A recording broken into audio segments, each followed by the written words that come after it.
Good evening, Monday evening. I've not done anything this morning, just rested, kept my feet up. Just thought I'd show you from yesterday. So I was on my ride in the Peak District and I had a bit of tyre trouble. So the setup I use is I've got some Enve 3.4 wheels, which are quite a decent wheel set, and I absolutely love them.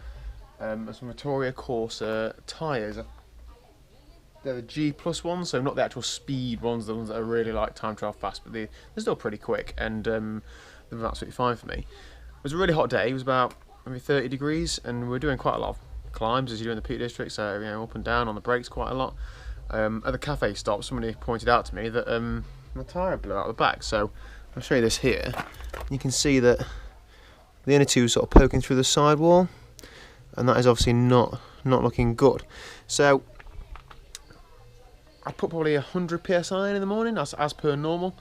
I can only imagine that the heat build up had made the tyre increase in pressure and split the sidewall. So I don't know what to do now. Obviously this tyre's going in the bin. The wheel's okay, the wheel's held up. So all I did was just let a load of pressure out. So I've got about probably 40 psi in there. And just rolled it home, just got it home. Didn't use the rear brake on the way back, just in case it made it any worse. But I've got back to the car and then noticed that, I'll just spin this around. The front tyre had done similar as well there. So whether that had happened because I was on the front brake more on the way back, you see it distorts the shape of the tyre as well as the sidewall being knackered. So that's 2 tyres for the bin. They're not cheap tyres. They're 40 quid each, so you're talking 80 quid for a pair. I'm a bit disappointed, to be honest. I've got a new pair ready to go on, but I don't know whether to send them back to Wiggle and get some GP4000s. I've always used GP4000s previous to these, and it does make me think perhaps if the sidewalls aren't as strong. Then, of course, talking to the lads following that, it throws into doubt the whole should you use carbon wheels when you're descending and climbing a lot. So on the Hawk route, should I perhaps stick some aluminium wheels on or not? I don't know. I have got a set of aluminium wheels that are pretty light. They came with the bike. They're DT Swiss something. They're alright. So I might stick them back on with the GP4000s. But I just thought I'd show you this because this is not good. Vittoria, if you're watching, you need to sort this out. Not ideal at all. So I'm going to get these off as a minimum, change the tyres, but I don't know as if I'll be using these again. So yeah, onto the actual ride from yesterday. It's bloody awesome, wicked ride. I've just got a few stats which I will show you in a sec. So I've had to write this down, it's quite complicated, if anybody cares. So we did 88 miles, just over 5 hours, average just over 17 miles an hour, 6,500 feet of climbing. Training stress score wise was 316, so I sort of think it's probably similar to what each day on the Hawk route is going to be like, so I need to get used to sort of recovering from that sort of effort of a day, but who knows.